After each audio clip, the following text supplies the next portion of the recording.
The Flash was ruined by Marvel. You lost your mind, cause I'll help you find it. Let me explain. The Flash was hyped up as the best comic book movie since The Dark Knight, which is crazy to me because they've already released some movies better than The Dark Knight, but I digress. The marketing of this movie centered around giving it good press and avoiding the Ezra Miller situation. Frankly, they were doing too good of a job if you ask me. I mean, you had James Gunn, the new head of DC, saying it's one of the best movies he's ever seen, knowing damn well he's about to reboot this whole damn thing. This is the worst! And that's why I can say Marvel ruined The Flash. The anticipation of the next movie or next phase can kill the current movie's momentum, which ultimately affects the film's reviews and box office performance. Marvel has expanded the blockbuster movie into a whole connected universe where it's almost mandatory that you watch the previous movie to understand the recent one. Now, I'm not saying that it's necessary that you must watch WandaVision to understand Multiverse of Madness, but it would help you a lot. I'm not the only one who thinks this style of storytelling is now starting to affect the box office. Even the former head of DC Films, Walter Amada, saw this pattern and didn't see it lasting in the long run. After the critical failure of Justice League, Walter came in to fix up the DC movies. His approach focused less on connectivity and cohesive storytelling through multiple movies. Instead, he focused on standalone movies, some even being Elseworld movies. His number one priority was to maximize the characters in that movie to make the most money he can right then and there. He couldn't be focused on the future that much because, frankly, his job was in jeopardy every single second. You're not that guy, pal. Trust me. You're not that guy. Okay. Okay? Are you?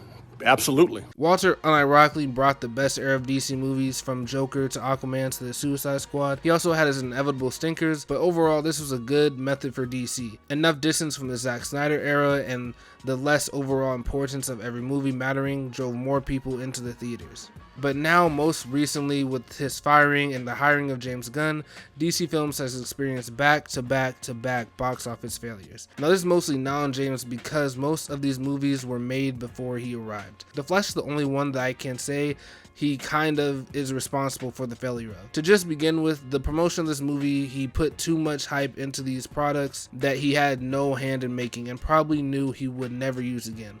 I honestly believe if he pitched these last 4 movies as the last hurrah for the previous universe and started and announced a full-scale reboot, there would be a lot more show out. Not only for the people just wanting to see the remains of the DCEU, but also the general audience that doesn't keep up with the whole universe and just wants to see a fantastic superhero movie. And if you would have followed this line of thinking, you most likely wouldn't have changed the ending. If you didn't know, The Flash had a couple of different endings, one that included Henry Cavill Superman, Sasha Calle Supergirl, and Wonder Woman, and Michael Keaton Batman. Something that was meant to set up the Batgirl movie that was unfortunately canceled, but instead he opted to make the ending a joke, with the worst Batman putting on film being the new DCEU Batman.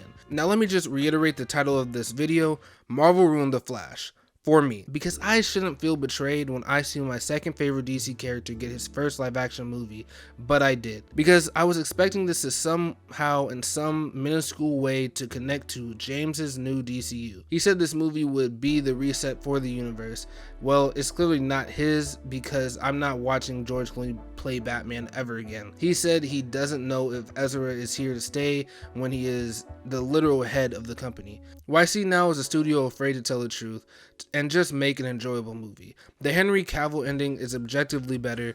No one cares if it's going to connect to your new universe. It shouldn't connect to the universe. It should just be a complete reboot.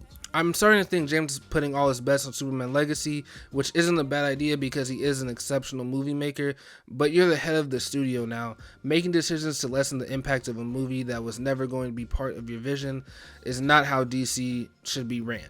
Also, he is now saying the Blue Beetle, the former HBO Max movie, is now his first DCU movie. What's next after that flop? Is Aquaman our first official Justice League member? Look, all I want is just a simple movie that doesn't have anything to do with any other IPs, which I know is a big ask in this day and time, but I really believe there's beauty in simplicity.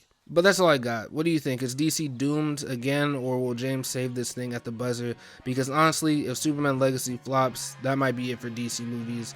Warner is desperate for money, and they really can't afford to see 5 back-to-back failures from DC.